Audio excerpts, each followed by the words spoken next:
The inside of Coates. Barker gets too heavily involved. And that's Whitehead and Coates.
Hello everyone and welcome to the VRRC League of Champions DTM Cup.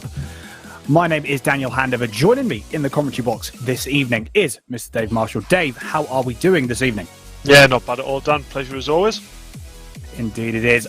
We had a cracking round last week and this is promising to be exactly the same, if not even better. We are here at the very, very tricky and very technical Hockenheim ring. Mixture of fast, mid, slow speed corners. You've got absolutely everything in this circuit. One of my personal favourites, actually. I actually started driving this all the way back on Forza. I don't know when the first time you drove Hockenheim with in Sim, Dave, but yeah, it's an amazing track, isn't it? Yeah, probably similar sort of thing, actually. Probably the original Forza Motorsports for them people going back on Xbox days.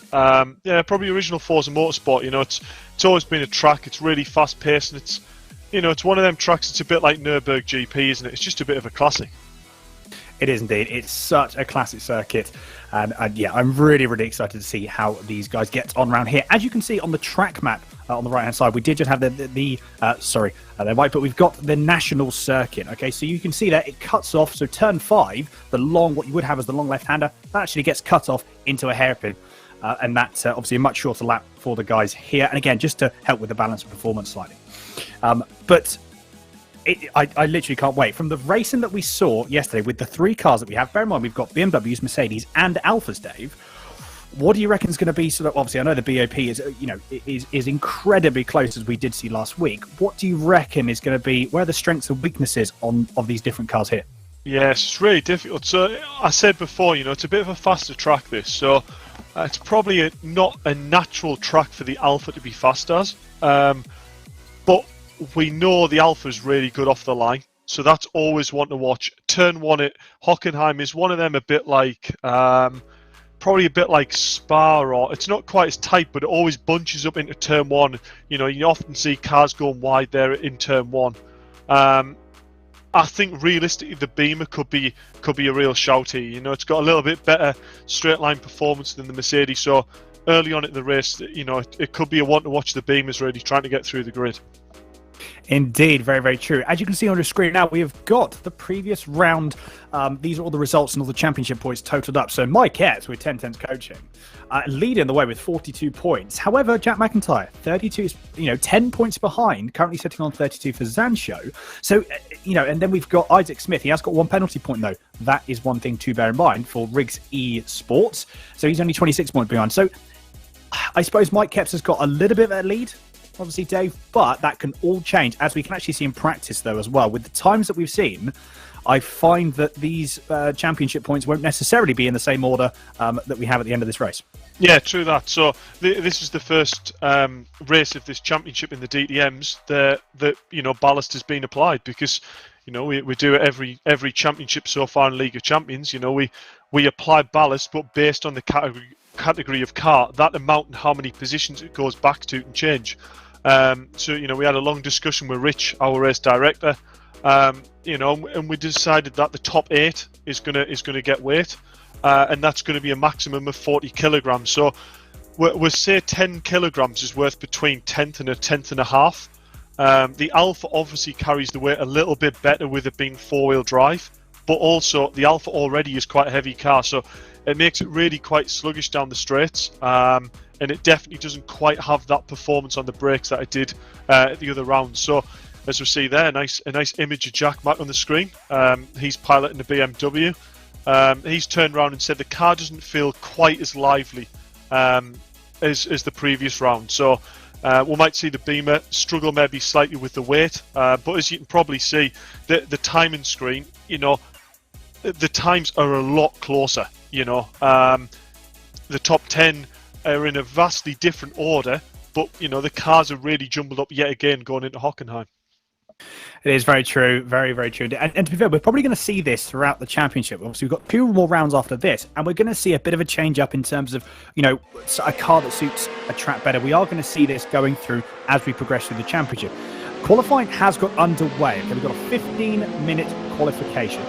Okay, as you can see, it is just starting now. Still riding on board with Jack McIntyre. Again, we've got Mike Yao on broadcast and on cameras, providing an amazing shot there. Having the car on screen that you can that you're seeing now, and also the driver that is driving in the bottom right-hand corner. A very, very cool shot indeed. We also did have, as what I absolutely loved, the onboard shots that we saw from last round. I'm hoping we're going to have some more of those because they were absolutely fantastic. Really gave you a sense of the speed that these cars can carry. Because we were saying about this last week, weren't we, Dave? That because these cars are quite agricultural, they're quite old. The brakes are very, very, they're basic cars in a way, aren't they? They're very, very obviously, from the era that they are. So they're so fast in a straight line, but getting them stopped, a completely different matter in itself. Yeah, so I mean, these cars, they're running between 350 and 400 horsepower. But anyone will tell you, you jump in the likes of your Golf Rs these days, or high performance hot hatches. Yeah, they feel really quick, but you go back to, even before Skyline days, and jump in a car that was 350, 400 brake of that era. It's just a different sort of power. It's so immediate, and I think it's probably because you feel like you're sat in a bit of a tin shed, really. The speed really grabs you. So these cars are definitely a lot rawer than a lot of the modern motorsport cars. And it really takes you by surprise, especially going into corners where you think the brake should be a bit sharp. I think you hit the nail on the head there. Raw, I think, is definitely the word. They're just so... There's nothing, as you can see. Andy Dorman getting very sideways going through turn 1. We're going to be seeing a lot more of that just to prepare people. That is what we're going to be seeing a hell of a lot of. Could very well be seeing it in turn 2 as well. Again, on the exit, you want to get the power down. It's almost in a way to get these cars. You can see that just a little bit of opposite lock.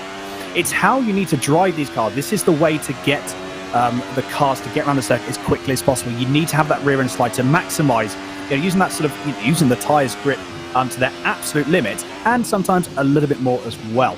But with Jordan Brennan currently on the top of the timing stats, obviously these times haven't actually, you can see there's a 7.7 second gap between Brennan and McIntyre. So those will come down eventually. But again, you can just, coming out of here, a little bit of opposite lock, a little bit of understeer there, but then dab of opposite lock and he goes. So I think, Dave, it really goes to show, doesn't it, and just touch on that point that we had, is how to drive these cars. And this is the way to drive them, almost at the point of you're losing grip constantly, and it's really teetering on the edge of what the tyres can give you. Yeah, I think the cars do vary vastly there, though, Dan.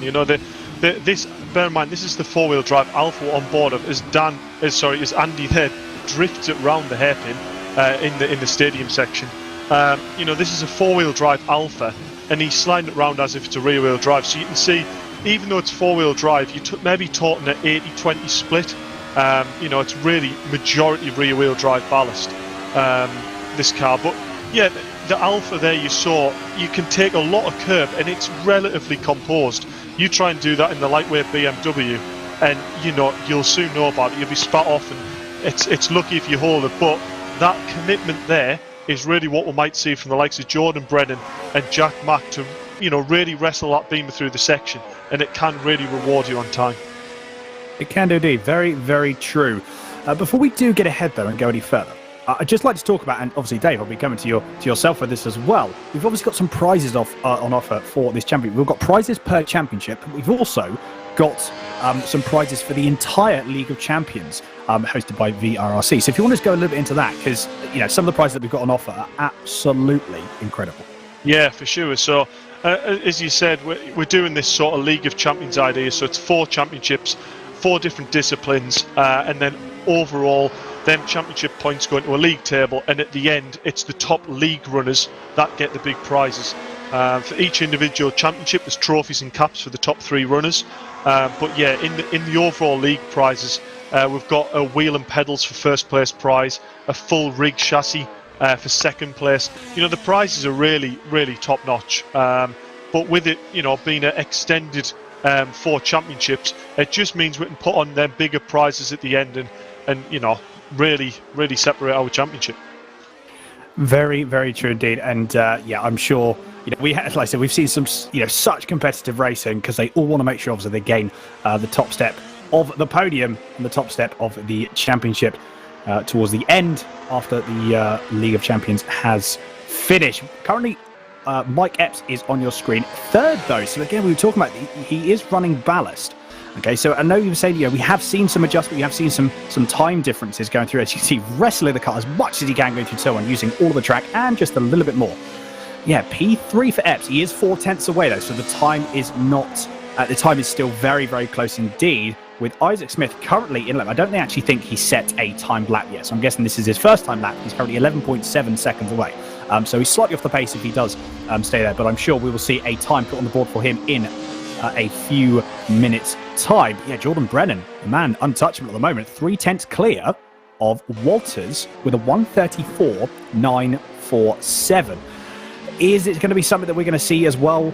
Are we going to see a lot of people break that 1:34 barrier, do you reckon, Dave? Or is this going to be that sort of limit? Do you reckon Brennan's just got the advantage and he's just going to take the pole with that time there? Honestly, a 34 is a really, really competitive time. I saw in practice, the likes of Robbie Stapleford, he just about creeped into them 34s. I think he did a 34.8 in practice. So yeah, that's a really, really stonking lap, to be fair, by Jordan Brennan out the blocks. But a driver who's really impressing us. The Mercedes is maybe not the strongest car here. Oh, and on cue, our race broadcaster there, Mike Yao, putting it perfectly on screen. Robin Walters, fantastic display last week in the race.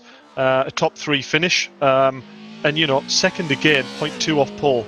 This is a driver to watch for this championship. He seems, even though in interviews he said he didn't really gel with the car too well, he seems to be really pedaling and he's got a grasp of it. He does indeed, yeah. We were sort of talking about this. He does seem comfortable in the car. He's obviously, as you said, he's got to grips with what the car can do. Whether that was a confidence thing sort of going into, maybe he'll have a bit more confidence obviously going into this round. I'm sure he will do. Like I said, the performance that he had last week, that definitely gives you that confidence going into the next round. But yeah, it could have just been something that, he needed maybe a bit more time in the car to really sort of, lap times, forgetting the lap times for a second, but to actually himself be comfortable in the car. But yeah, hopefully we're going to see another display. I mean, at the moment, no, he's less than 3/10 away now from Jordan Brennan, and that is not a lot at all. Another man to watch out for, Will Verclav. A very, very unfortunate performance that he had. Very, very good. A couple of small mistakes that did cost him some hefty positions, hefty points. However, from the performance that we've seen from Will, this is someone to watch out for 100%, Dave. Yeah, for sure. I mean, unfortunately, I don't know whether it was curse of the commentators or what, but we saw him go off in turn 1 straight after a safety car. But this is definitely a guy who can pull a lap out the bag in quali, and we've seen him, really get up the grid there in the reverse grids and hold his own at the start of a race. So he just needs to have a bit more composure there in that second race, bring it home, and this could be really a guy to watch for that first place in the second race. Yeah, very true. I think to be, I can sort of, the amount of pressure that he had, especially for the reverse grid when he was with where he was, I think, when you've got people, you've got Mike Epps, Jack McIntyre, Walter Stapleford, you've got all these people behind, they're so fast. It's an immense amount of pressure. But yeah, like I said, hopefully we're going to see another very, very good display from Will in the coming moments for Racer on a Race 2. Robbie Stapleford in the BMW, currently in P5, he's 6/10 off. Actually, I say that, to be fair, when you look at the times, they're not that close. Yeah, sorry, they're very, very close indeed. You've got a second separating the top 7. Now, slipstream, I'm sure that'll have an effect. Obviously, we're not going to get the full effect going down the back straight that isn't a straight, but we are going to see some of that. The BMW is very, very quick in a straight line, so I'm sure we're going to see them, the BMW, pull out a little bit of pace over the others coming down into turn 5. But yeah, we're going to see if he's going to improve on his time at the moment. But yeah, P5, it's a respectable time for the ballast that he is carrying. Also, as well, we've got to bear in mind, I said the top 8 from the championship carry ballast. So you may not necessarily be seeing the pace of the drivers that we've seen previously because of that ballast. It will be affecting them. Yeah, for sure. So we were talking about ballast there before. So we've got Mike Epps there sat in 3rd place in the Alpha, currently on maximum ballast, so 40 kilogram. But as you can see here, we're on board with Jack Mack, who's 2nd in the championship, only 0.1 off, but carrying 5 kilogram less of ballast. So I think we've got it right with the ballast. It seems to be really level in the grid out. Obviously, Jordan Brennan, 6th place in the championship.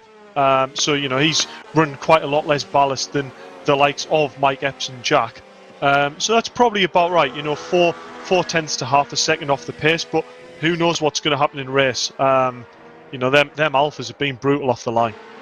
They have, very, very true. That's one of the things that I was going to touch on, but you again said they're so brutal off the mark. We saw that again. That it was just wherever the Alphas seemed to be for the start of the races last week, they were near the front of the field by turn 1. So yeah, we're going to see a similar display. I am absolutely certain of it. I've just seen Robbie Stapleford though. Look at that time, a 1:35.057. He's not in the 34s. However, he's just over a tenth behind Jordan Brennan. So I'm thinking Jordan Brennan may not necessarily be as comfortable as he was feeling before, because he was 3-4 tenths in front of the field beforehand. That has now dropped down to just over a tenth, and we've seen Robin Walters as well with that 1:35.210 as well. As we've got, look at, I still cannot get over those exhausts, Dave, on that Alpha. They are just insane. What an amazing looking car. But yeah, Rob Butler currently so we've got now the top 8 separated by just over a second. But like we're saying, the four-wheel drive of the Alpha, I feel if Rob Butler, if he can get his start hooked up, I mean, at least 2 positions into it with looking at the cars ahead, because he's got 2 Mercedes in front of him. So I'm sure he'll be sitting there lapping up the starts as much as he can do, providing he gets the car off the line.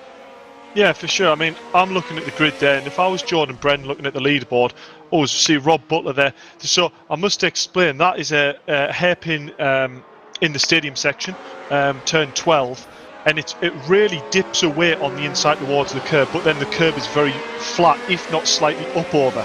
So if you get into that sort of crack between the curb and the track, it can almost lift the wheel off the ground on the inside, and then it's massively reduced grip. So hence you saw there, Rob did very well to catch that there.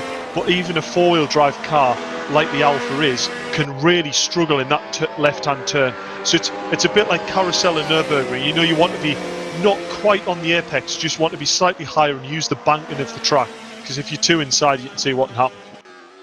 Indeed, I think the only problem though with Nordschleife, you go through the carousels, you've got that extra, you got the different pieces of tarmac, haven't you, or the concrete, or they are, to actually give you that guide. Yeah.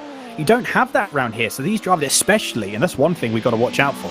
Exactly what you touched on, Dave, but during the race, potentially going 2, as we have seen before, maybe even 3 wide going into certain scenarios, which obviously isn't going to be ideal, especially for a corner like that. Drivers have got to watch out for, like I said, a 4-wheel drive car, even with 4-wheel drive. I know the split, like you said, is about 80-20, but even 4-wheel drive can't save you there. So drivers do have to be careful.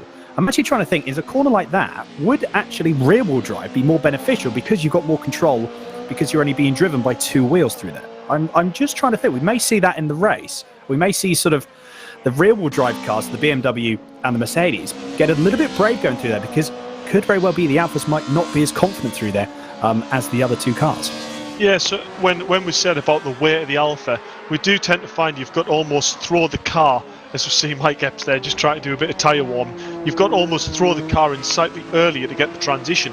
So yeah, it's probably slightly harder to predict where you're going to hit in the corner in the Alpha, but in saying that, I would rather be in an Alpha there. You can sort of rely on just keeping your foot in it a little bit more and almost power sliding your way out instead of a full-on drift in a rear-wheel drive. So an Alpha's maybe a little bit more reliable in that scenario. But the point I was going to touch on before, and actually Jack's gone ahead and done it, is if I was Jordan Brennan and I'm seeing Mike Epps in 4th place, he's only 1 grid position further, 1 row further back than him, and that Alpha is being mighty fast off the start. He's going to be thinking, I really could do with another driver, even if he's faster, getting between me and that Alpha just to really help that launch. And sure enough, Jack's gone in 4th place, so there's Mike Epps on the 3rd row back. He is indeed, but then you look at the gaps. I mean, 0.4 of a second, see Jack on your screen now. I mean, 0.4 of a second. And yeah, like you said, Epps, he's got 4 cars ahead of him and they're all wheel drive. So he's sitting there going, well, I'm sure by turn 1, we're going to see an Alpha up there definitely. I think the question is more so how far.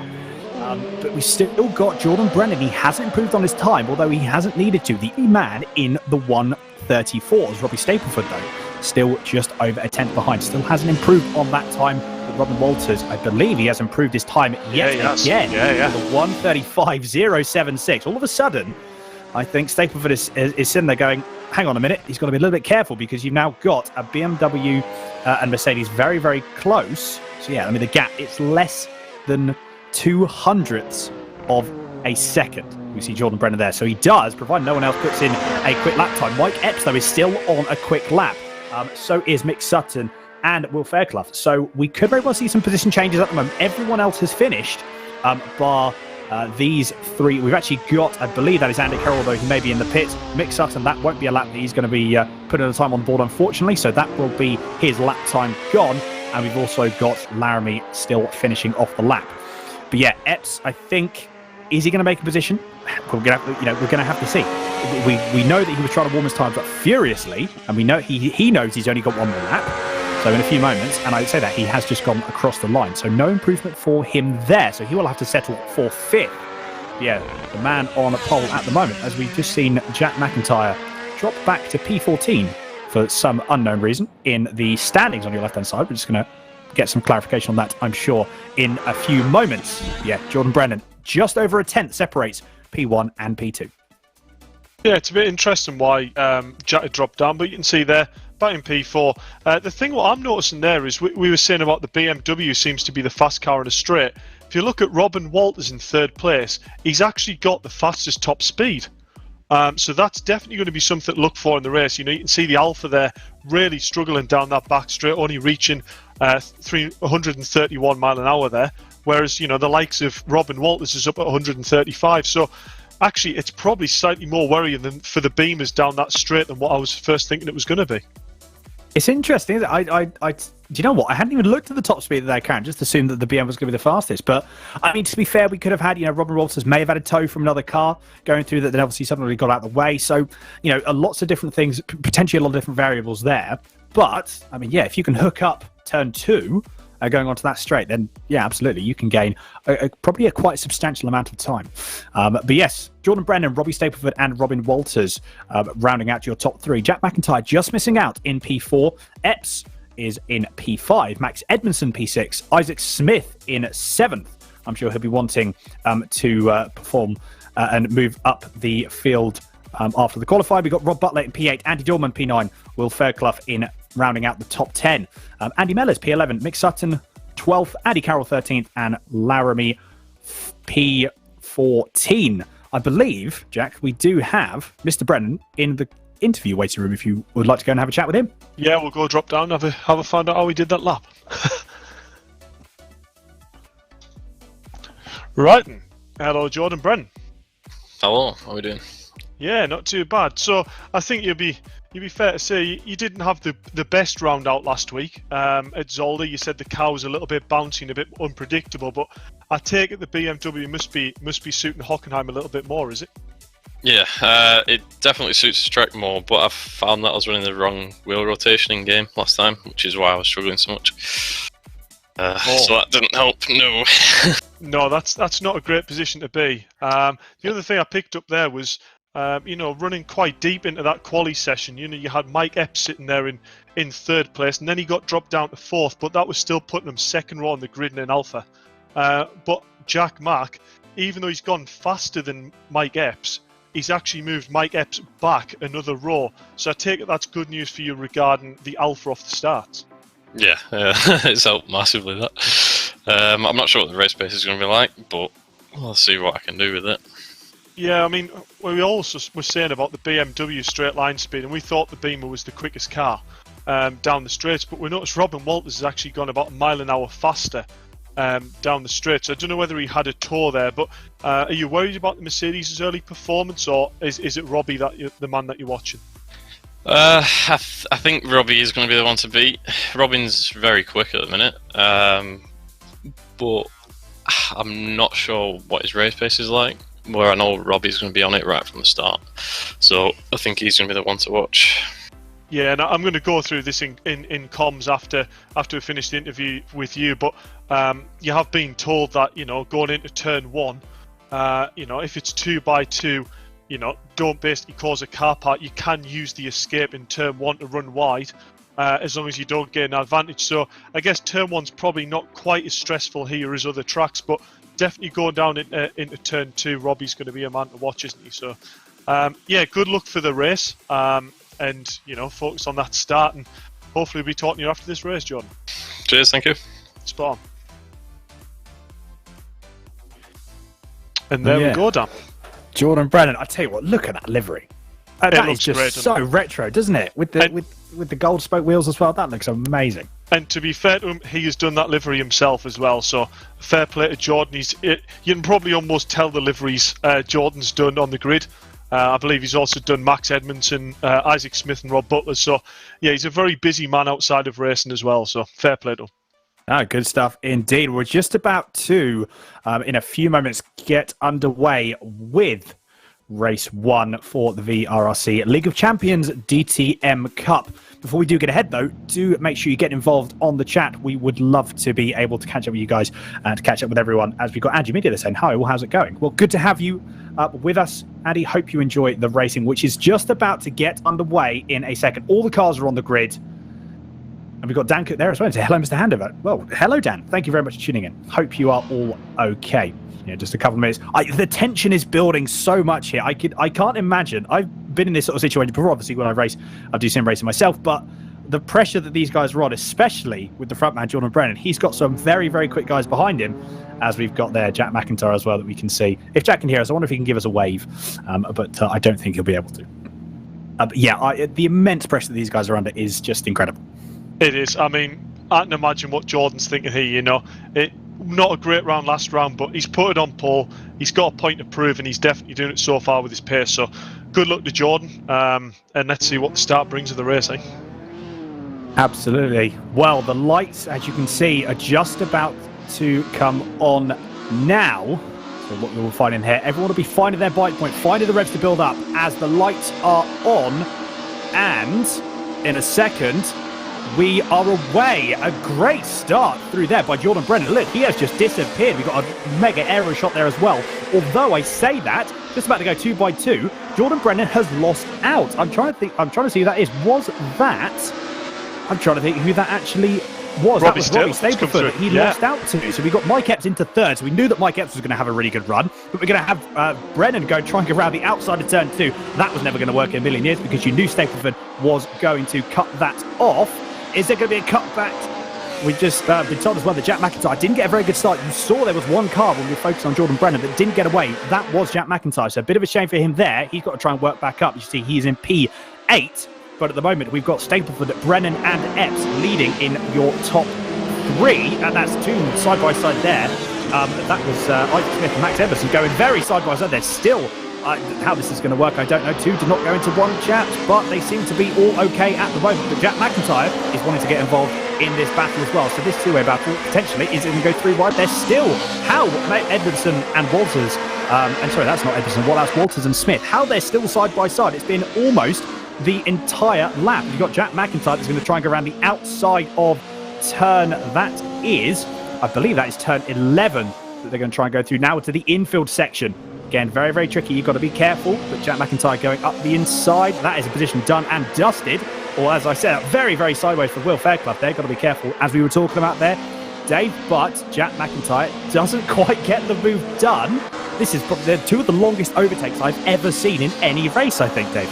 Yeah, I mean, what was that? Half a lap wheel to wheel there? It was, wasn't it? Yeah. I mean, bit of a tough start that by Jack. I don't know whether that was just not quite finding his clutch point there or what, but yeah, really struggled off the line and got dropped, but he's done well to get back up to 7th place. He's found himself some nice, clear, open road here, so he just needs to get his head down, get his composure, and I'm sure if the front's starting to battle, he'll be soon back caught up and battling for them podium positions. He will indeed. Very, very true. Currently on board with Jordan Brennan. He's got Mike Epps behind him, Stapleford in front, obviously on the straight. Hasn't really got to worry about the Alpha because we do know that the BMWs are quicker than the Alpha on the straight. As we see there, that was Stapleford going wide, going through into the hairpin. That has opened the door completely for Brennan, although the move hasn't been made just yet. Again, more action, more side-by-side action that we've got here. But now these two have slowed each other up. Mike Epps is now going to want to get involved. So this is turned into back into a three-way battle for the lead very, very quickly. Stapleford manages to get it all in check. I'd tell you what, that was very, very good car control. It's very easy to, especially like you said, these cars, they're because they're so old, again, the brakes, if you miss your braking point by just a smidge, as we see Brennan looking up the inside, that was very, very last minute indeed. And Mike Epps, look at Mike Epps. He's just gone, thank you very much, chap. Bit of sideways action as well to try and, that actually looked like a Jensen Button move where I think it was Brazil and he got the tail end kicked out to try and stop the overtake happening back. Can't remember who it was though. But Mike Epps has just gone, thank you very much. Also, Butler is getting involved with the action. The second Alpha currently in this train. Oh my God, that has just changed. And we've got, that is Stapleford has lost out, what's that, 4 positions in the space of about 3 corners. Yeah, I mean, he's lost 4 positions, but if you look at the actual amount of space he's lost, he's probably only lost, 3 or 4 car lengths. So it's really shown how close the start of the race is. I'm not going to lie, I had a huge grin for the majority of that lap, You've got Mike there going in the stadium section. He knows the Alpha is stronger in the later section of the track. He closed in just at the right time. Jordan went for a committed move there on the inside, but we know that inside curve is really tricky. Hit that little bit of grass, overslowed the car. Robbie was on the outside with nowhere to go, and Mike Epps just read it perfectly and took an advantage. He did indeed.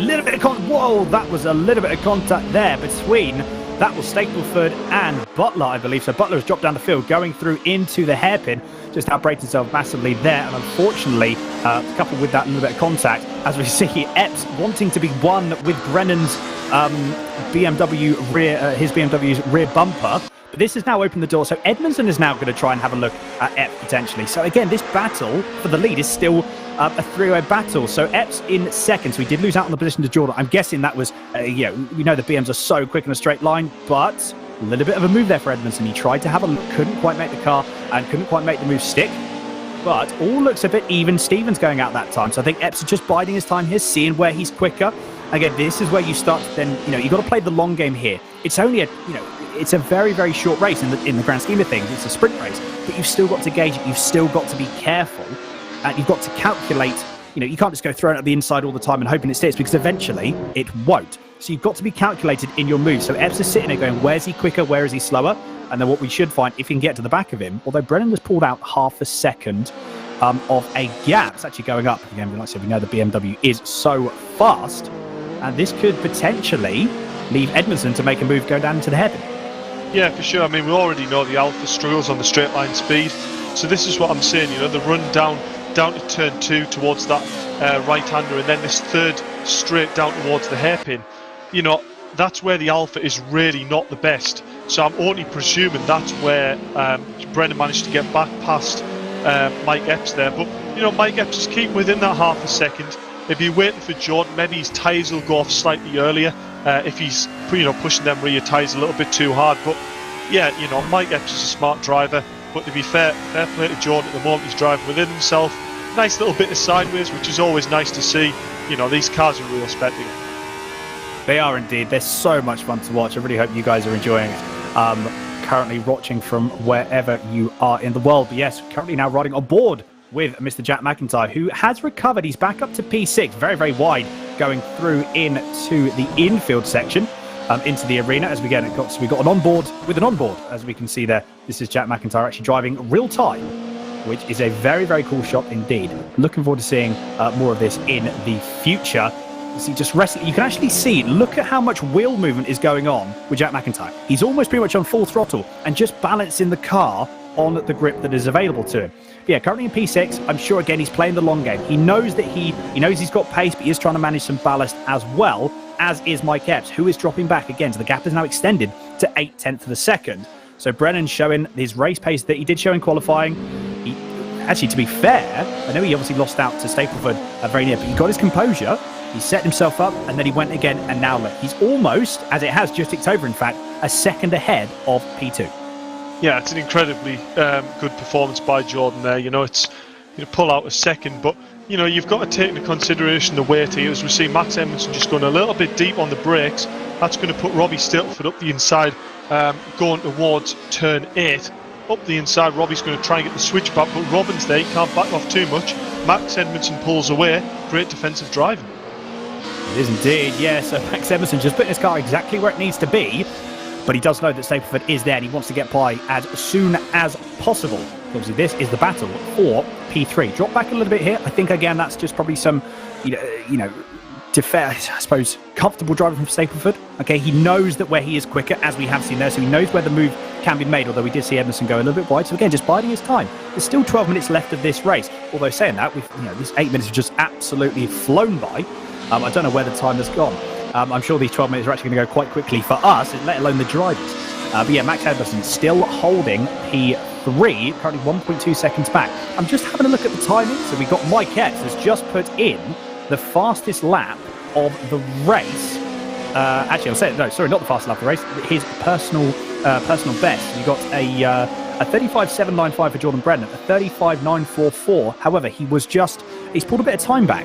He has pulled a little bit of time back, and as I say that, again, he's lost it. So it's teetering between sort of the 8 cents and the second at the moment, but the battle for P3 is ever raging on, and I think, though, as well, it's also probably extended to Jack McIntyre. So this is now, and it will be very, very soon, if Stapleford and Edmondson, if they battle any more, this is going to become a four-way battle for P3 very, very quickly indeed. Yeah, I mean, I can't believe we've got a four-way battle here for third. I mean, this is literally...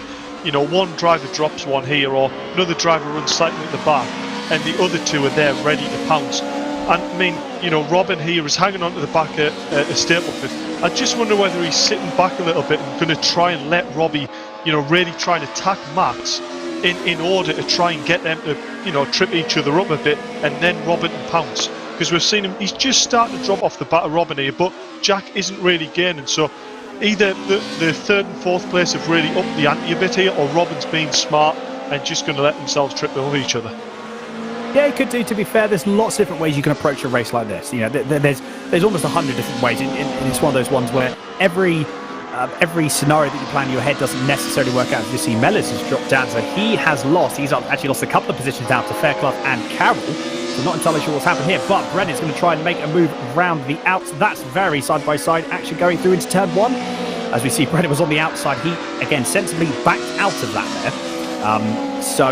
Yeah, not entirely sure. That was actually Stapleford, apologies. That wasn't Brennan, as we saw on the timing tab. But he's going to have another look going through into turn 2. And I believe this is the move done and dusted. It is. And that was a textbook move there. Although the cutback, you actually saw Stapleford, you actually saw Edmondson, sorry. He actually dropped back a little bit. He braked a bit too early. Well, what seemed like a bit too early to cut that speed off. And he's just about potentially going to try and make the move. Although I think Stapleford is going to make him go the long way round. He does think twice and backs out of it. But that has now left the door open for, that is Robin Walters. So exactly as you said, Dave. Absolutely exactly as you said. Robin Walters sat there, did what he needed to do, let the guys battle up ahead, and when an opportunity came up, that is it. We see Walters was just there to pounce. So he's now moved up to P4, and I'm sure he's going to be hot on the heels of Stapleford, but he can't let him get away, though. Yeah, that was almost a bit psychic, that, wasn't it? There? I mean, I wish when I was racing I could read things that well, but yeah, I mean, Max here, it just looks like he's lost a bit of his rhythm, he's lost a bit of that flow. So this is where Jack really needs to notice that, really try and push Max and get past, because otherwise Jack's going to lose touch at third and fourth place here. And Jack's going to want to push forward in this grid. He does have good pace. It's just he's getting held up a bit here by Max, but we'll wait and see. I think both of them are really struggling a bit with rhythm here. But Robin Walters, what an overtake, read the grid perfectly. He's going to chase Robbie, so that's going to be the gap to watch. You can see Robin Walters already there, a tenth faster than Robbie Stiltford on the last lap. So yeah, that's definitely a battle to watch. It is indeed. Like I said, this battle is going to be ever raging on. We just had Dan Cook in the YouTube chat saying what a race this is already, and you are not wrong, Dan. You are not wrong at all. So yeah, Edmondson 7/10 back. Closed the gap a little bit. I think Walters went a little bit wide. So the gap between Walters and Edmondson, the two Mercedes, and actually the only two out of the three Mercedes that we see, the other one has just gone past you, of the one and only Isaac Smith. Yeah, the gap's come down very late on the brakes there for Edmondson. He's closed that gap up even more. So that gap has now come down to 0.3 of a second. I think Stapleford is sitting there going, thank you very much, chaps. You lot can crack on. And I'm just going to drive away into the distance. Obviously, that's not what Walters wants. I'm actually thinking, though, is Max also, as we have been saying, is he playing the long game as well as Jack? And these guys just almost allowing themselves to just see if they can catch up to Stapleford. Obviously, there comes a point, if they're not going to catch up to him, racing has to continue. And I'm sure Max is going to probably, I'd say, maybe see if the gap is going to come down a little bit more, maybe in the next lap or 2 laps. And then if there's no real movement made and they're not catching up to Stapleford by working together, that's when we're going to see a shift and we're going to see a change. And also, we're all of a sudden going to see Max and also Jack probably are just going to get the hammer down and try and get past them, get past each other as quickly as possible, because time is running out. 7 minutes left to go, plus 1 lap, bear in mind. So that 1 lap could make all of the difference. Yeah, for sure. I'm just looking at lap times there. You know, Max Edmondson batting the 36.1, Robin Walters 36.4. So, you know, I think Max Edmondson just went off the boil a little bit there. He just got a bit out the floor. Maybe he just got a bit flustered with Robbie passing him. But really, he's back in his rhythm now, and he's putting pressure back on Robin Walters here. You know, Max has got the least weight out of these group of 4 cars. So you can see down the straight, he can really close up to Robin. And he can be about the same braking point, even though he's coming into the corner faster, because he doesn't have that weight pushing him on. But this is where, you know, he needs to be careful. Jack's there, you know, if Jack keeps the pressure, as we see there, Max Edmondson really struggling with the downshift there and locks up the front brakes, and I believe he's going to try and do the GP loop, I think. It looked like he was going to had that decision to make, didn't he? But unfortunately, that has dropped Walters back down as well. So Walters has, or are we seeing Edmondson? He is. He's let Walters by. Fair play. Yeah. Good sportsmanship. Yeah, recognised obviously that there was an error on his part. Straight away let him back by. It wasn't even one of the ones where, yeah, fair play. You have to commend that. A mistake is recognised. You know, hold hands up, apologise, and I think, to be fair, Dave, that's the best way you can apologise, isn't it? Yeah, that was really nice to see, to be fair. It was something I was actually going to point on. That braking zone for that, with it being sort of a national track, it's really hard to actually find a braking point whatsoever for that hairpin. And we must point out how hard these cars are on brakes. It's not just the actual brake doesn't have much stopping power, but all these drivers are blipping down the gears as they're changing down. So all it takes is a bit too much of a blip or not enough of a one, and you get like engine overrun that pushes the car on. So I think that's exactly what we saw there, you know. Max didn't quite nail one of his downshifts there. The front of the car almost had a hop as he went down the shift, and then just hit a bump in the road, and then just ever so slightly snagged Robin Walters. A really unfortunate incident there, but it just shows Robin does have the pace here, and it'll definitely be looking for a good race 2 result. Absolutely, you've got the reverse grid for race 2, as well. So that is one thing that we've always got to watch out for, and always throws a bit of spice into the mix. But the battle here between the Alphas, we have got Andy, Carroll, and Will Fairclough battling it out. I said the 2 Alphas currently in this long train. You got Butler in the next Alpha down from Mike Epps. And then obviously these are the next 2 cars. It was very, very close, although I think Carroll may have just got a little bit out of shape on the exits of turn 2. And has since dropped back a little bit there. But you see actually as well, or as I say that, where Fairclough has gone wide, so the gap has now come back down again. I was actually just seeing this. You can tell again the way that the difference in the way that these cars can be driven. Because normally what you'll have is, it looked to be as if Fairclough was actually just drifting the car into the apex just a little bit too soon. However, obviously he did have a bit of hop over the curb, which did slow him down. Yeah. But as long as you can get the car put in at the front and pushed in at the front, if you get the power down, I said the four-wheel drive, it just spits you out of the corner. So it's amazing to see these different driving styles. If you look at the BMW and the Mercedes, they're a lot more free-flowing, a lot more flowing through the corner. So it's the very, the conventional, as it were, the brake, turn, accelerate, that nice, smooth, sweeping curve. Whereas almost similar to like the LMP cars with the hybrid, where they've got their sort of KERS availability. You just sort of like pitch it into a corner, get the car turned, almost stopped, and then put your foot down, and off you go. Yeah, for sure. And this is where, an instance where the grids separate out, it's about lap time. But when this grid's closer bunched up, so like we're going to see in race 2, that's where the Alpha can actually be really strong. Back the cars up that's behind, that's rear-wheel drive, slow the car down quite a lot mid-corner, forcing the rear-wheel drives to slow down, lose that corner momentum, and then the Alpha's traction really just lights up out of the corner and they pull the gap, which is really useful on some of these long straights. So even though the Alpha's lacking that top end speed, good racecraft in these cars can really see, the Alpha take advantage of the characteristics it has. Indeed. Very, very true. The gap at the moment, though, between P1 and P2. So, speaking of Alphas, we've got the BMW with Jordan Brennan currently leading and has been leading for the majority of the race. Mike Epps, there or thereabouts. He has dropped back since. The gap is, again, teetering between that 1.3, 1.6 second margin. But I think Epps has just settled for second. He knows that, like I say, he's got the reverse grid. Admittedly, he's got that to deal with. But again, some really good points for exactly what he needs, because if you look at how many positions he is, he's only 2 positions ahead of Jack McIntyre, but that could be all of the difference made. As we see there, that was Will Fairclough having a moment, not entirely sure where it was. I believe it was just coming into the infield section, but yeah, had a mistake and unfortunately has let Carroll through. See if he can get his composure back. But again, like I said, we've got that reverse grid, so that is always one thing to watch out for. And a little bit sideways there, as we say that, for the infield section going in the mid part of the arena for Will. Again, got to be careful with that. Tyres also going off, so that's one thing to also bear in mind. And at the moment, bouncing about all over the place, looks like driving like a trampoline there. You do not want to run over those sausage curbs. That is one thing you don't want to do. Underfloor damage, suspension damage, steering damage, you name it. You can... Again, I know these cars are pretty robust. I know these cars are pretty sturdy. However, they are not. You see that glowing. Look at the glowing brake disc there. That looks amazing. Yeah, these cars aren't indestructible, Dave. No, but this is back when cars were built properly. These are built with big, thick steel bolts, not these lightweight subframes and what have you. This is the proper cars built in the proper era. But yeah, I think we're just seeing there Will Fairclough's just cooking that back left tyre a little bit. He's just got a little bit out of that floor, and that's why he's struggling for tyre traction. It's just slightly overdriving the car. It's getting that temp into the tyres, and he's just finding it hard then to hook up the lap. As we see Jack Mack here, 4th place, a bit of a lonely 4th place really, but he's not going to complain with them points. He's going to be thinking, well, I'm ahead of the fast-paced guys in race 2. It's then his race to defend rather than his lap to try and gain. But yeah, great drive from Jordan Brennan here with 43 seconds to go.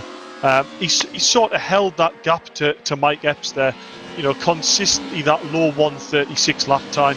Mike Epps is around that same sort of pace, and so is Robbie. So see them front 3 are really that very similar pace. But Jordan's just drove a great control race here, hasn't he? He has indeed. Yes, he has indeed. We've also got, we had Dave Jones come up and say, damn, I'm late. And also, good evening, Dave. I tell you what, as we have Simply Race said there, you need to watch the start of race 1. And to be fair, you need to watch all of race 1. So when you get a chance, do watch race 1. It is absolutely amazing. It was just side-by-side action for almost the entire lap. It was incredible.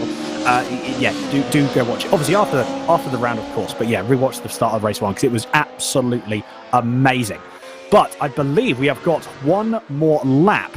But the gap as well still coming down. We've got Walters and Smith now. This is an interesting battle that I don't think we have seen much of at the moment. But the gap has started to close down. Half a second. Is it going to come down enough? We know that Walters and Isaac are both on very, very similar pace. Although, as I say that, the gap did come down. It just tipped under half a tenth there. Sorry, half a second, not half a tenth. Plus, that would be very, very close indeed. Isaac a little bit wide going through the very, very... That's sort of that mid-speed I've always found. And this is... I don't know, Dave, if you found the same thing. Because obviously, you've tested these cars. I always find that going through that real sort of like mid to high-speed right-hander, if you're not careful, the car can really wash out wide quite easily if you're just a little bit offline. Yeah, definitely. And if you do that wash that you're on about, all you have to do is almost clip that little bit of gravel, lost all your momentum, and then leave the door wide open, going into a hairpin. That if you can get the inside move done there, it's game over. But we're seeing here Robin Walters really putting a lot of pressure here on Isaac. He needs to be thinking where he can get this move done. Get a good run through turn 1 here, keep on the back of Isaac, get a bit of slipstream down towards turn 2, nice and early on the brakes, set it up, get all that slipstream down towards turn 3 and go for the move. So let's see if Robin really commits to this move here, because he's probably in that margin where he can get this move done. Indeed, and it could very well be into turn 5. I think, to be fair, this is going to be the move where it needs to be made. He's always just sitting there, but you've got in the top right-hand corner of your screen, Jordan Brennan. He's got half a lap left, and he will take the victory for race 1. As we see there, the move has been made exactly where we said we were going. A little bit of contact there, but they both managed to get through it all okay. But again, we're going to see some more side-by-side action with the two Mercedes. we've got, like I say, you can just see Jordan Brennan in the top right corner, again, just on his lonesome, but a bit more contact there as well. So Walters still ahead of Smith. He couldn't quite get, Smith couldn't quite get the cutback that he wanted. Again, is there going to be another move? I'm not entirely sure. Edmondson, though, he's 9/10 of a second back. If these guys really hold each other up, then that could be something that Edmondson is going to try and capitalise on. I don't think, though, just looking at the position, looking at the space that these guys have got between them now, I think this is a move done and dusted. But Jordan Brennan takes race 1 victory here at Hockenheim National. You can see flashing his lights in absolute delight, with Epps taking P2 1.3 seconds back, but like I said, a cracking drive from there. And we see, so Jack McIntyre took 4th position, but yes, Robin Walters out of the 2 Mercedes takes P5. A very, very calculated move. Very, very good indeed. I'm sure he will be pleased with that result. Yeah, for sure. He's going to be really pleased about that, but a bit of a shame, that Max just clipped him, but we saw that was good, fair sportsmanship. He let him back through. Isaac, gave Robin there a really good hard race, but, wasn't aggressive, let it develop out, and you saw it led for some really great racing. But yeah, Jack there just got caught in a bit of no man's land, really, good enough lap times, started to close in on 3rd place there, but did what he needed to just bring home some really good solid points there. And, the top 3, there wasn't really much to separate between all 3 of them, was there, towards the end? So great race for Jordan there, kept his nose clean. A nice bit of showboating there in the last corner and getting a little bit sideways. So that's really nice to see. It is indeed. Yeah, it's very, very true. Like, a really good race. We're going to see more of it. Obviously, we've got this reverse grid as well to look forward to. I've also got in here as well, in the YouTube chat, we've got Michelle Dunn saying, that's my boy Jordan, well done, son. So there we go. We've got some family support there, which is fantastic. Yeah, like I said, a cracking race from Jordan. It is indeed. But yes, your full finishing order, providing any other points, any other penalties that are going to be put through. I don't think there will be, obviously. But yes, your current order for race 1. So Jordan Brennan, Mike Epps, and Robbie Stapleford rounding out the top 3. Jack McIntyre in P4, Robin Walters 5th, Isaac Smith 6th, Max Edmondson in P7, Rob Butler P8, Andy Carroll in 9th, and Andy Mellors rounding out the top 10. Will Fairclough in P11, Andy Dorman in 12th, Mick Sutton in P13, and Paul Laramie in P14. So I believe, Dave, we do have some drivers to interview. One of them obviously being Jordan Brennan, Mike Epps, and Robbie Stapleford. Yeah, for sure. I'll jump down and give them an interview now. Sounds good. Right, and so we go straight to our P3 person, Robbie Stapleford. Another consistent result on the podium, but how we're finding the beam around this track? It's actually quite good around this track. It's easy to get the alphas down the straight, so... Oh well, you just give away where you're putting the moving race to. Yeah. Yeah, we are noticing the Alfa Romeos are really quite slow down the straight, but I think that's also maybe a little bit to do with the amount of ballast on board. But yeah, I mean, solid result there. We saw Robin Walters unfortunately getting a little tap from Max Edmondson, which took a little bit of the pressure off. But regarding P3, were you closing the gap there at the end on Mike Epps, or had you sort of settled for 3rd and gone, right, let's just get my head in the game for race 2 and we'll start fresh? Started to gain some warnings after I got by Max, and then I just thought, well, might as well just stay here. I wasn't catching Mike too quick, so I just settled for P3 and got a better result for the race 2. It's interesting you mentioned about the race limits, should I say? Yeah. Because obviously, we didn't touch on them, but it runs slightly wide in turn 1. You only get 4 warnings, then you got to drive through. So, yeah, I think you drove a smart race there. Bringing it home in P3 and settle for the points, and yeah, hopefully we'll see you do well in race 2. Yeah, hopefully. Thank you, Dave. Spot on, Robbie. Moving on to our P2 man, Mike Epps in the Alpha, the slow boat, should we say, on this track, but you made it work. You brought home P2, but nothing for Jordan Brennan, I take it.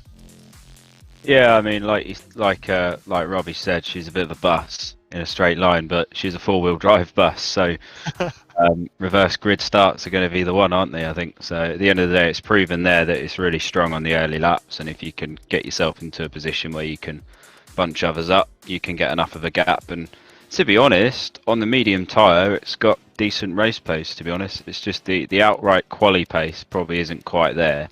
Admittedly, some of it is in me probably as well, as I joined the server at 6 o'clock. So, and I've been, well, I've been busy with Mini and touring car and other stuff. So I just haven't really got to this this car and track this week early enough, really, to be fully settled in. Yeah, for sure.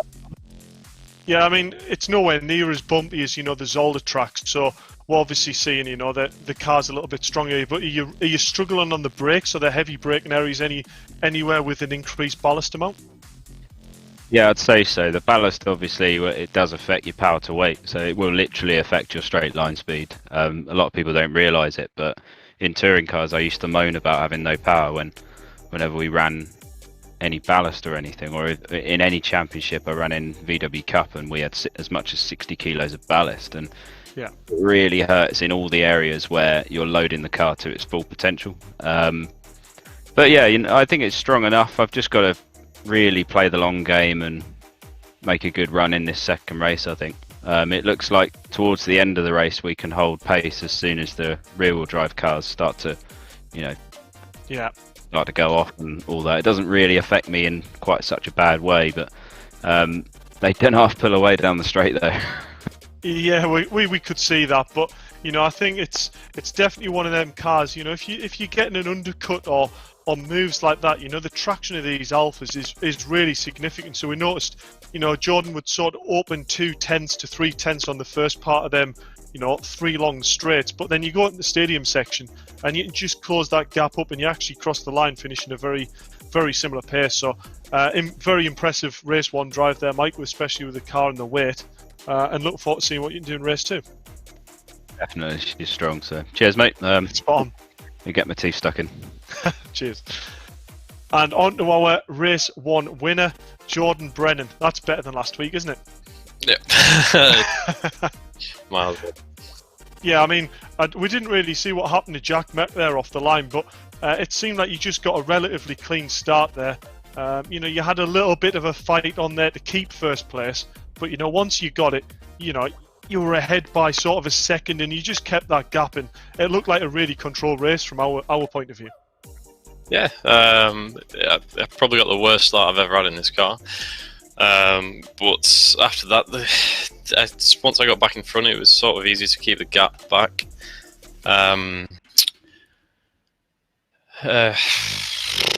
Yeah, but towards the end, like 2 or 3 laps towards the end, I think the rear's dropped off quite a lot, and just losing the rear on traction. But yeah, it was probably the amount you were driving sideways, if I'm honest. We did comment on how sideways you get, but you did choose this car at the start of the season. You said, I was torn between this and the Mercedes, but you said I've got to drive the Beamer because it's more fun to drive. It moves around, it drifts. So fair play to you. You're putting on a good show for us, and you're winning races. So we can't complain from the commentary box here. And it's nice to see the support you've got on YouTube as well. So that's really nice to see. So good luck in race 2, Jordan, and hopefully it'll be a long shot, but we'll try and speak to you again at the end of of this race. We'll see. Cheers. Thank you. No bye.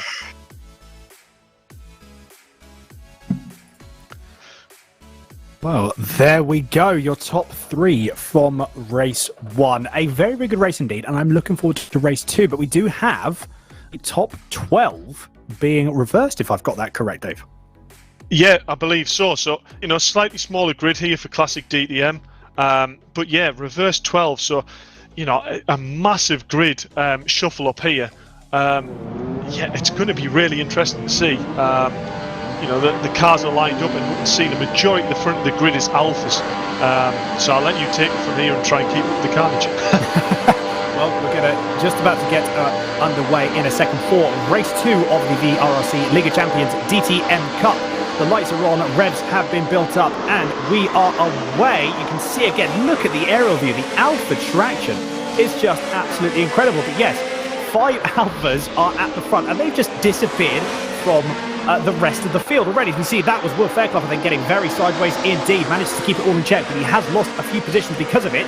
And as a result, all the other fielders now caught back up to the Alphas, who got such a strong start. That is, again, a little bit of contact there from the 2. That was Blatt and Mellors, I believe, that had a bit of contact. Very, very close indeed, but all the Alphas very sideways. Reed, how are these guys keeping these cars in a straight line? As I say that was I believe that was Mike Epps not necessarily keeping his car in a straight line. That's a big crash. Well, actually, I said that was a big crash. That was actually Stapleford was the only person that lost out in that shunt there. A little bit more contact here. This is more sort of touring cars. Look at Epps' car already, and some more contact. He's been sent round. Do you know what? Are we going to see a safety car? I'm not entirely sure. That was how. I mean, that was threading the smallest of needles through the gaps that you have there, but that is not good for Epps at all. But as we see Edmondson, look at that. Edmondson has just run away with it, as we do have safety car has indeed been deployed, as you can see there from the bottom of your screen. I know that race 2 in these championships normally throws some excitement, Dave, but I wasn't quite expecting that much. Dear me, I'm glad I wasn't the cameraman sat there on the end of that corner, I tell you now. Seeing two Mercs fully lit, not wanting to give any room, Rob Butler up the inside and Alpha pushing both cars wide. It's not where you want to be stood, really, is it? But yeah, it's a shame for Max Edmondson. He seemed to get a relatively clear start there. Everything was kicking off behind him, and I bet he was, rubbing his hands, going, "I've got the pace at this track," because I showed it in race 1. This is mine for the win. But yeah, unfortunately, safety cars being deployed. The collision there with Mike Epps over the curb. Some of these sausage curbs are huge, so all it takes is a slight clip. You hit the car on the inside, then lose the back end, and then hit back into you. It can almost be like a pendulum effect, and I think we saw that once or twice at the start of that race. So it's unfortunate, but this safety car's really brought, if you don't get the best of starts, you're not out the race. We saw Robbie Stapleford there, I think, getting pinball between two cars. There's not a lot you can do in that scenario other than realistically just riding the brake a little bit and trying to, pull yourself back a little bit out of that scenario. But fair play to him, he kept his foot in it, got pinball, got put in the wall, but luckily the safety car brought him back on it. He's still on the back of the grid, so he's got a second bite of that cherry, Indeed, yeah. So, like I said, you've given everyone a second opportunity bringing in the safety car out, obviously. And we've also got Rochelle Dunn, you see on screen, saying, "Right, come on, Jordan, same again, please." I mean, he's got a bit of a harder job this time because he is currently in P10, but from the pace that we have seen, I'm sure that we're going to see some positions be made. Look at the car; it's just a snake all the way down the field, trying to and you can actually see on the bottom right corner of your screen, you just saw the amount of wheel movement that Jack is trying to get some heat into those front tyres. He's also, what he's doing, he's deliberately breaking traction at the front end as he's going around corners to, again, try and scrub the tyres up to get some heat into them and to get as much heat as he can. But we've got safety now, car's in. Yep, safety car is in. So Max Edmondson has taken control of the pace. And as I say that, he's already gone. So he let the pace car drop back. I personally don't think that was the sensiblest of places to go then. He hasn't got the start that I think that he would have been bargaining for. So the gap was, about a second before the safety car. It's still half a second, so not definitely something that I don't think he'll be worried about too much, because the gap, like I said, has already gone to over half a second. But we've got Will Fairclough in P6 there. Currently, just sort of, at the moment, in a bit of no man's land. He's 6/10 behind Dorman. Obviously, Carroll's... So, yeah, he's just sort of a bit on his own at the moment, but I'm sure we're going to see some pace for him in the near future going through this race. Stapleford as well, making his recovery drive already up to P11, so he has made the move on Laramie. As we see, McIntyre has made a move on Carroll as well. Looked a bit of side-by-side action, so Carroll's going to lose another position to Walters as well, going through into the bottom hairpin of turn 5.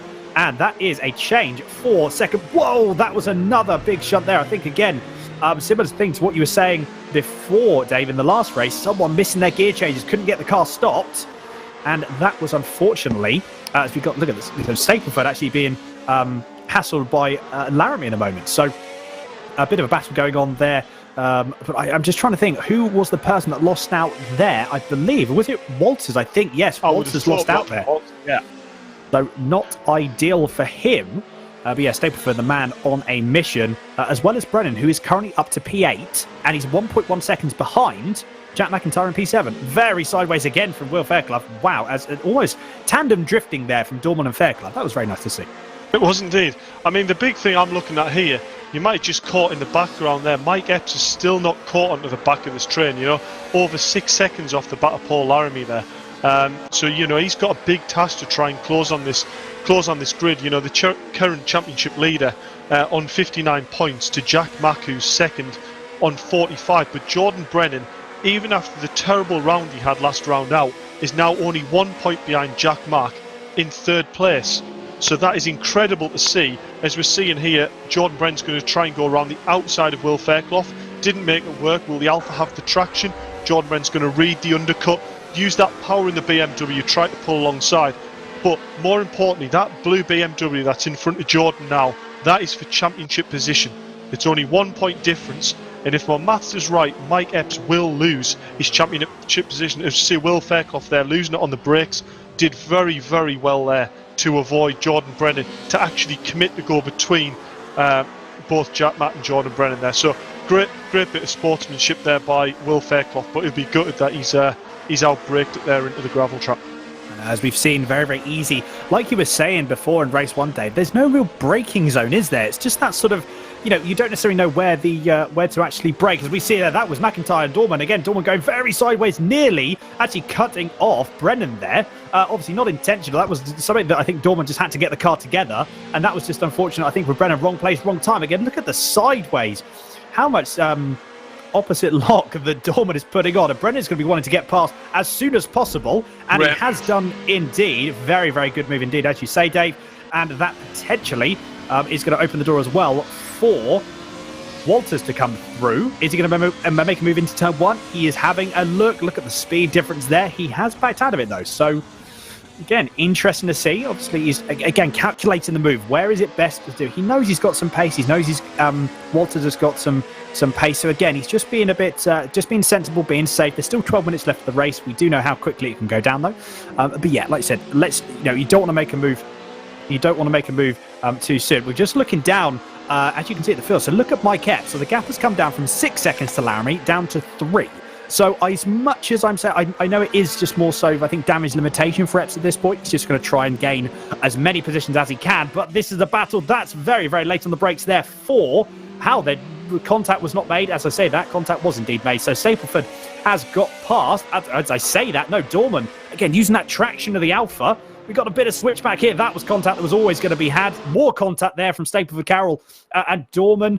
I think Carroll lost out there big time. Actually, sorry, that was Dorman that lost out mainly there. Side by side now between Stapleford and Carroll.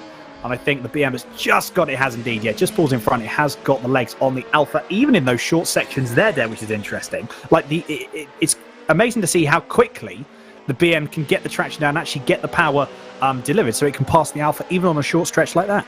Yeah, for sure. I mean, I just can't believe how much action this track's bringing.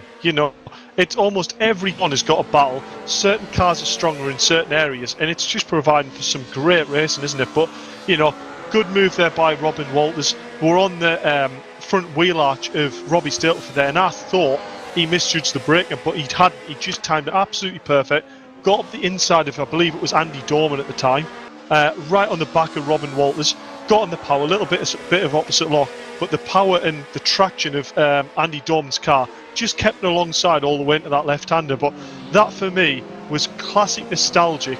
You remember the original Duke touring car videos where they used to stick a camera right next to the front wheel and you could see the steering input? That was top-notch there from Mike Yao. That was top-notch. It was indeed. I love some of these camera angles that we're seeing. It's really, really good. Like I said, to give you a sense of some perspectives you don't necessarily see when we're, especially for us commentators, like I said, we like seeing these different angles to give yourself that the different sense of speed, what the drivers are doing, their inputs. Like I said, especially seeing how much these guys are wrestling with the steering, in these classic cars. It's very, very good indeed. Look at that there. There it is, the Duke video cam. That's what we'll call that one. But as we watch Jordan Brennan here come at the stadium section, see if he throws any opposite lock on here as he comes out.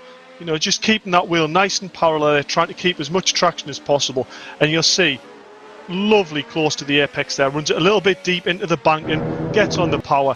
Yeah, it's great to see an onboard wheel shot like this. It is. It is indeed. Look at the suspension travel as well. Again, like I said, we were saying that the suspension, like I said, it's all it's still obviously period with the time. So as much as it has probably been modernised, there's not much setup changes. So the amount of suspension travel that these cars have got as well, it does mean that you can really jump it over and throw it over curves, as we have seen. But you can't obviously throw it over the curve too much, as we did see a little bit of two-wheel driving last week. Nothing the same as what we have seen this week. But we've got, is this Mellors going to make a move up the inside of Jack McIntyre? I thought it was going to be for a second, but that has since then not happened. So McIntyre is now up to 4th, and we've got now Mellors separating Brennan and McIntyre. So I said Brennan's going to want to get past Mellors as soon as possible. Is there going to be a move made here? He looks to be a bit too far back, so Jack McIntyre is going to be wanting to pull a gap as much as he can. Well, I think we might see Brennan going to try and get the cut back. He doesn't. A very, very difficult corner to do something like that. So we could see another lap before a move is made, although the gap is very, very close indeed. But all of this time that Brennan's behind Mellors, Jack, as you can see already, is pulling that gap away. Yeah, and we've just heard from our race director here a little cheeky insight, so he must be down in the pits now. But Rich Hayden's turned around and said Max Edmondson is actually currently on soft tyres over everyone else who is on mediums. Oh, sorry, Andy Carroll as well as on soft. So, you know, we're seeing really good outright pace here by Max Edmondson. But will he have cooked them tyres too much? Will the grip not be there towards the end of the race? Will we see Isaac close that 3.9 seconds up? I mean, we did think, you know, Isaac's not slow in these cars, and, you know, that gap's opened up quite quickly. But obviously, you know, Max Edmondson's gone, you know what, I'm quick in quali. I reckon if I do them laps in quali, open up a gap and then go back out, and, you know, he's actually doing the job. You know, 7 laps in, 7 minutes to go, 4 seconds. It's definitely going to be one to watch towards the end of this race. But yeah, Jordan Brennan needs to get this move done. You know, Jack can't afford to pull away here.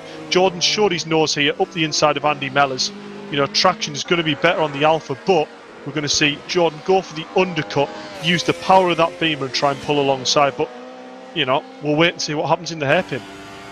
Indeed, which is just about to come up now. Currently on board with Mellors here. Great aerial shot there, as Mellors just not wanting to give the position up. However, yeah, great move. I think that was indeed, yes, good move there. Very well timed by Brennan. He got the move done where it needed to be. Mellors did run a little bit too wide there, which obviously just left the door open. If he'd have kept it inside and onto the curb, obviously I don't think Brennan would have been able to get by. But textbook move by Brennan there. Read it really, really well indeed.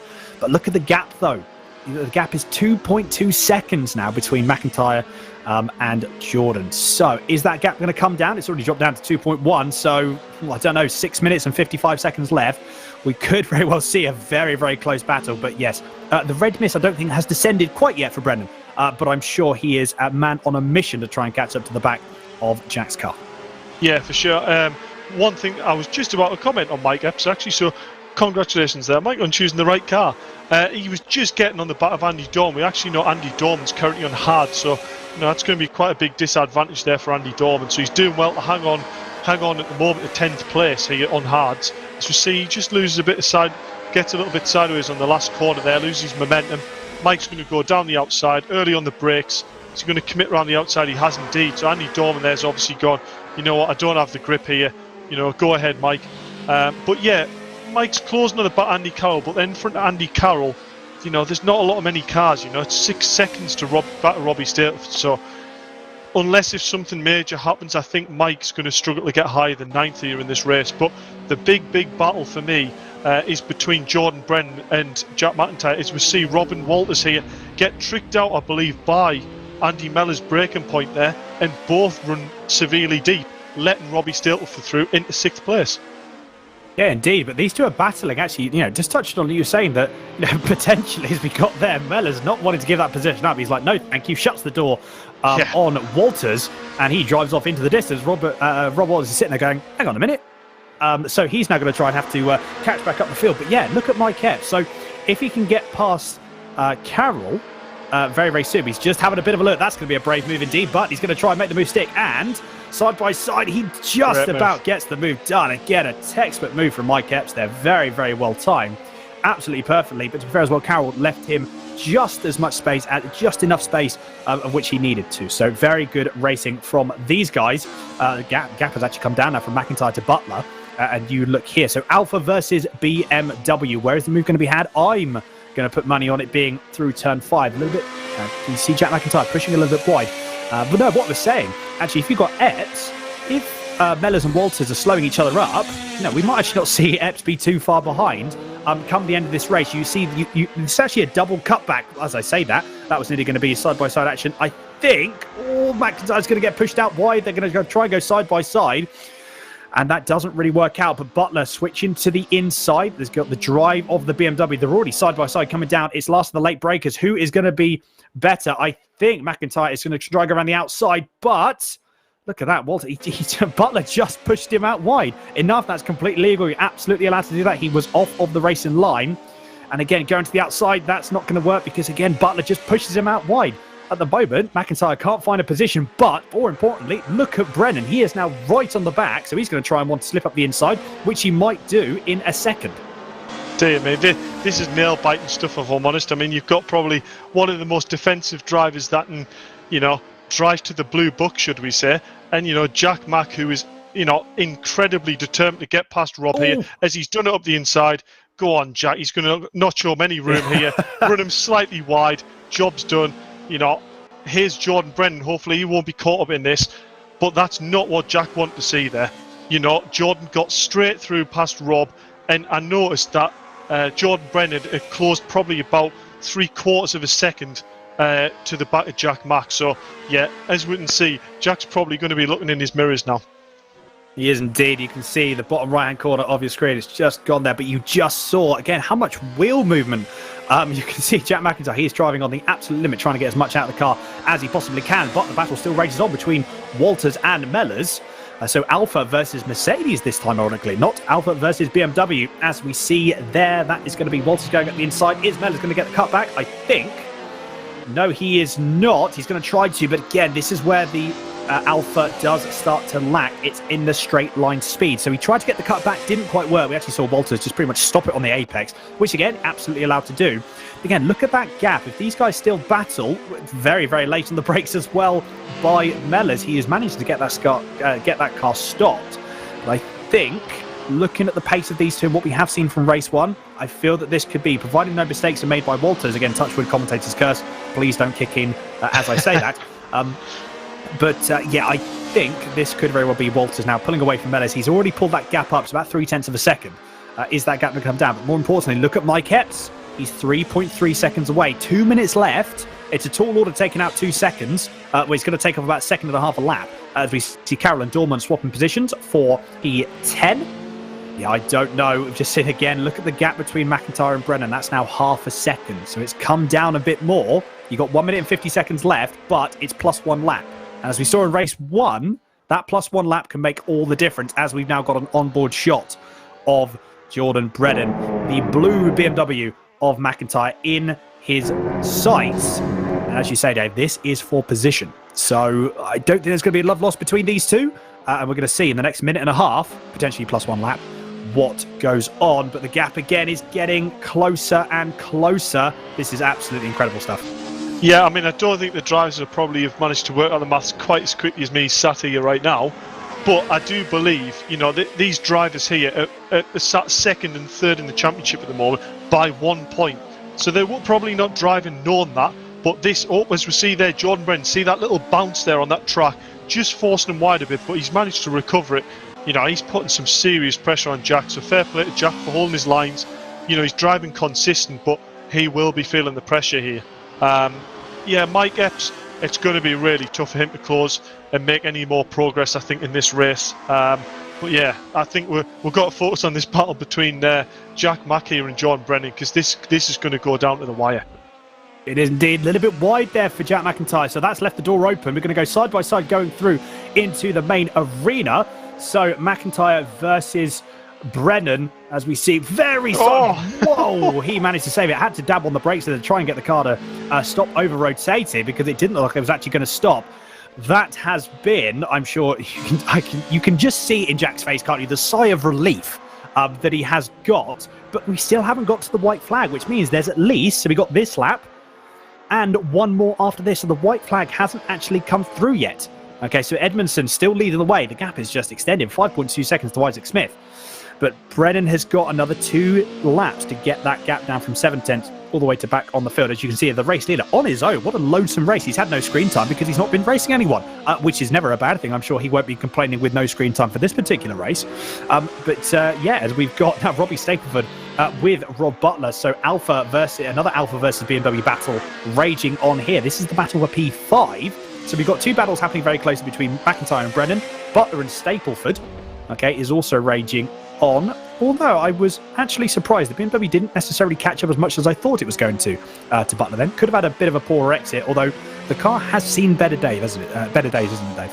Yeah, Robbie's also got quite a bit more weight than Rob Butler's on board. So, but as we say here, Jordan Brennan, it's back down to 0.4 of a second on Jack Mack. So, you know, math's saying, you know, this is going to be another lap after this one. Jack's got a real tough challenge on it. Jordan has some serious pace here still at the end of the race. So, yeah, it's going to be interesting to see how hard Jack's going to defend this as he runs a little bit deep there into the stadium complex and goes equally sideways as what Jordan did the previous lap. And we're going to see a Jordan lunge up the inside here. No, we're not. He's going to back out, just have a bit of composure, and we might see him trying to tuck in for them slipstream passes. Yeah, indeed. Again, the bottom right corner of your screen. So the car ahead, you can see the driver that is driving that car. He just had a quick glance at his mirrors, you just saw then. Had another quick glance, just seeing where Brennan is on track and how close he is, but that gap is under 0.3 of a second. Although I believe it was in the immortal words of Jackie Stewart, catching up is one thing, getting past is quite another. And that is true. We did see that as we saw Brennan try and make a move the first time. Couldn't quite get it to work out. Is that still a back marker that's going to be coming up? I believe it is. I'm sure that they won't. I'm sure they won't be holding up this pat too much. I believe that's Isaac Smith. They've actually caught second place up, I believe. Wow, that is Isaac. It isn't. Do you know what? I've just looked at the timings, Dad. You are absolutely right. So this has all of a sudden become a battle for P2 potentially. I don't think the gap is close enough, but we are on the last lap. Yeah, I don't think the gap's close enough, so Isaac Smith is probably going to be safe at this point because he knows that McIntyre and Brennan are battling. Wow, that was a big moment in the bottom right corner of the screen for Butler, so he has lost position to Stapleford, and that was on, like I said, the last lap.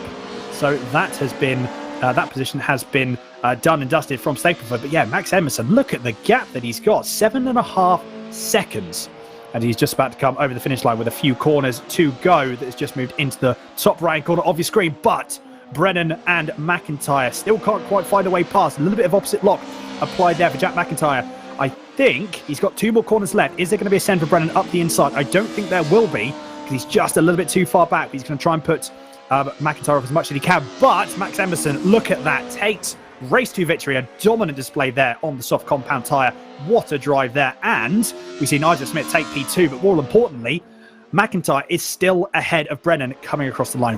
What a race from those guys. That was absolutely incredible. And it's not just finished yet because that was Mellors and Butler that are the 2 alphas side by side. That was very, very close indeed. That was what, a 1/10.5 of a second? Yeah, I mean, you know, it's, to be fair, it's really nice to see as that curb there catches out another driver there. That's Paul Laramie just going a bit sideways. He might as well do a few donuts here for the crowd. Why not? But yeah, we saw there John Brennan, you know, flashing his lights across the line. You know, there's good race and respect here. You know, he's saying, you know, well done, Jack. You held on, like, didn't really make any mistakes there when I was right up behind you. So that's really nice to see good sportsmanship there. But I'm really surprised at the rate at which they caught Isaac Smith. But yeah, Max Edmondson, 13 laps on soft tyres and an opening up 7-second lead. That's a mightily impressive drive. It is indeed. Very, very impressive indeed. But we're going to have a chat with him in a few moments' time. But before then, here are your official results for race 2 here at Hockenheim Ring, the national circuit. So Max Emerson does take the win, as you say, with a dominant drive there. Isaac Smith taking P2. Very, very close, though, to Jack McIntyre and Jordan Brennan, respectively, in P3 and P4. Robbie Stapleford in P5. Robin Walters, P6. Andy Mellors, 7th. Rob Butler, P8. Michael Epps, P9. Andy Carroll rounding out the top 10. So a good recovery drive from Epps there. And we've got, like I said, Andy Dorman, 11th. Paul Laramie rounding out in P12. I mean, Dave, that we couldn't have asked for a better race, could we? No, I think my heart's probably going as fast as that race there between the battle between 3 and 4. I cannot believe that. You know, the rate in which Job was managing to close on Jack there, you know, I can't imagine what Jack was thinking. He's going, how the world, you know, as Jordan got the pace advantage. But we've got to remember, you know, Jack had considerable weight going into this round over Jordan Brennan, with Jordan Brennan struggling at Zolder. So, you know, fair play for Jack holding on to P3 there, and we'll look forward to talking to him in the interview. Indeed, we will. So, yes, just a couple of moments. I do believe we do have all the drivers in. So, I think, Dave, we'll go have a chat with them, shall we? We'll do indeed. we're going to go straight to, I mean, my heart's going, so I don't know how this guy is, but Jack Mack, 3rd place, but Jordan Brent didn't make that easy, did he? I think that's probably the hardest I've ever raced for a 3rd place. That was nuts. Yeah, when I got past Rob, I was surprised kind of mid-race. Jordan didn't seem to have too much pace, so it was kind of false sense of security a little bit. And then it got to the end, and I quickly realised that it's all on tyres. He'd obviously been either looking after his tyres or his setup's just really good end of the race. So I was struggling so much to try and stay ahead of him. I don't really know how I did, but yeah, happy I did. I mean, I've got to admit, that was one determined drive from yourself. You know, to see Jordan closing at the rate he did, to keep your composure there, to, you know, keep on your solid lines and, you know, not leave a gap open was fair impressive. But I mean, were you running the end of pit? Why do I keep saying pit limits? I don't mean pit limits because that's popping up on track, but track limits. Yeah. How was your track limits towards the end? Were you struggling with track limits, or were you driving a bit more within yourself over race 1? No, I was 3 out of 4 for probably the last sort of 6 or 7 really? minutes. So it was, yeah. So I was on the edge of that as well. So there was a few moments where I like went wide at turn 1 a couple of times, and I thought that was probably it. But I guess just managed to stay the right side of the line, and yeah, didn't get the last penalty. Yeah, well, I was saying that I'm sure you probably haven't worked out the maths at race 1, but that brought you and Jordan Brennan within a point after race 1 in 2nd and 3rd place.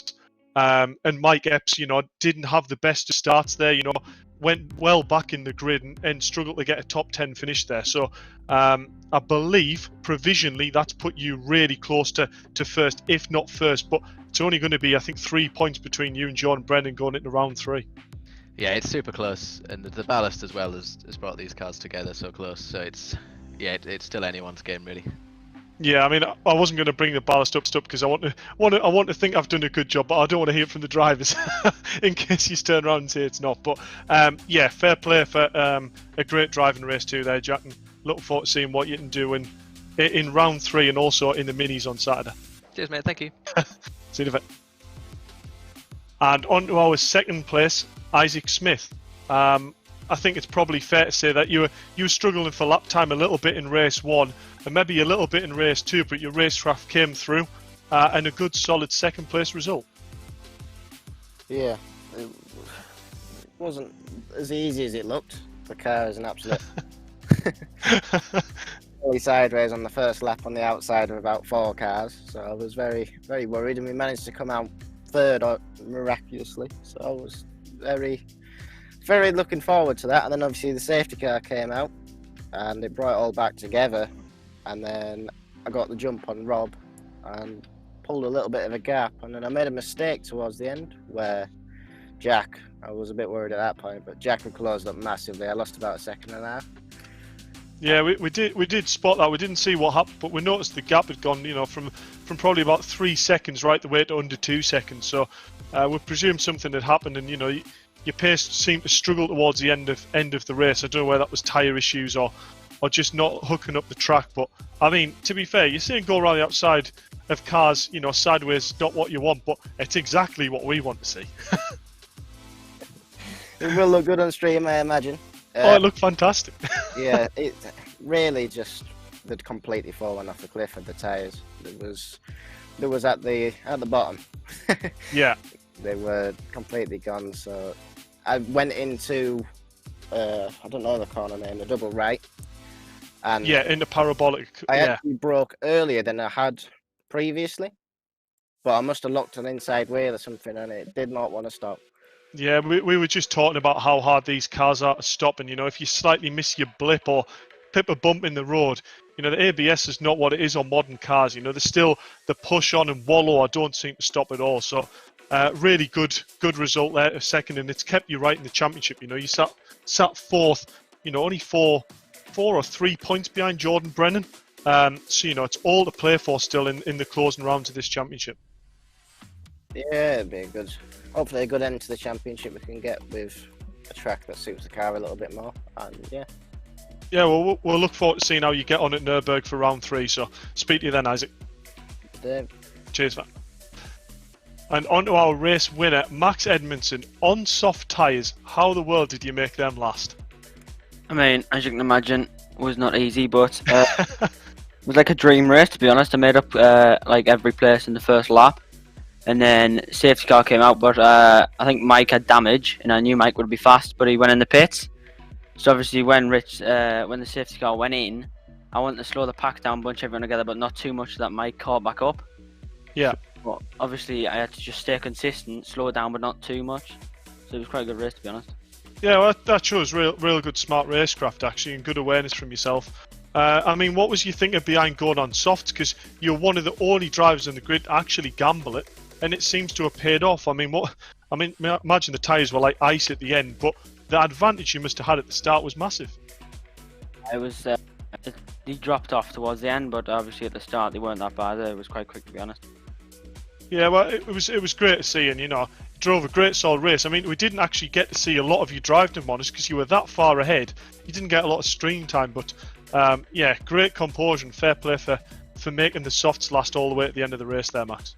Yeah, I was quite consistent, but I only made one mistake during the race, so did quite well, to be fair. It's good to hear, and we're looking forward to seeing what you can bring, as I believe it is Nürburgring next week. So I think that it's probably the track that the cars are the most even on, going into Nürburgring. So yeah, it'll be a real test, and yet again, you're 7th in the championship, so ballast it's not going to be too heavy on your car there. Only carrying 10 kilograms over the cars in front. So yeah, we're looking forward to seeing what you can bring next round. Cheers. Spot on, Max. Cheers. And there we go, Dan. And there we go indeed. What a race. And this is already the updated championship standings. So look at that. Michael Epps is still leading by 7 points. That gap has really come down. But yeah, like I said, McIntyre. Look at that. McIntyre is on 60. Brennan, 57. And Isaac Smith, 53. It's really not close. You got 14 points separating the top 4 drivers. Yeah, I mean, I'm pleased my mental maths on the spot there actually worked out. I didn't realise it was going to pop up. Otherwise, I'd have been a bit of a fool there, wouldn't I? But yeah, I mean, it's been a great drive. Jack's just there. He's the consistent one. He's the one that's just chipping away at them point standings each week. But I'm surprised at how much of an advantage Mike still managed to hold there. He's 7 points clear, but one of the tracks is Spa. We've already seen how the Alpha struggles on straight line, as we see there. Spa on the 2nd of February here in Classic DTM. That car could really struggle around Spa, so he needs to try and open his whatever advantage he can going towards that round, and hopefully it's enough.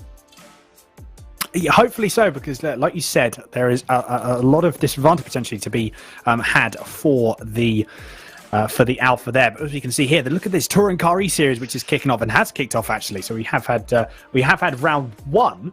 You can say that actually we haven't had round 1. Apologies. It's 30th of January. Sorry, yeah, apologies. So we've had round 1 of the mini E Series, which started on Saturday, and that's starting for it started on Saturday. Sorry, for the following 8 Saturdays. But the schedule is actually the same calendar for touring cars, but it starts on the 30th instead. So it's the same tracks as the Mini. It also runs on a Saturday, but from the afternoon. But yeah, some of the real drivers we've got lined up for this series is going to be absolutely amazing. And you can see there, I mean, the prizes, first place for the sim driver is a full test in a VW Cup car. But vice versa, the real world prizes are phenomenal as well. A full chassis supplied by ourselves, with a full direct drive rig and so on. So, if you feel that's a bit of you want to get involved, I think there's very, very few spots remaining now. And also Fastar came on board, which has reduced entry price further still. So if you looked at it initially and thought the price was a bit high, jump back on VRRC website, have a look at the discounted price, and feel free to get involved, because it's not going to be one to miss for them sim racers and real drivers. No, this is very, very true indeed. But we do unfortunately have to wrap it up. Thank you everyone so much for watching on this evening. It was absolutely incredible. I cannot wait for next week. I'm sure, Dave, you can't wait for next week as well. We are at Nürburgring GP. So to be fair, looking at the circuit, I think we're going to see a very, very even spread of cars. We're not necessarily going to see one that is going to be better than the other. But until next time, for myself, Dave Marshall and Mike Yao in the broadcast booth, take care and stay safe.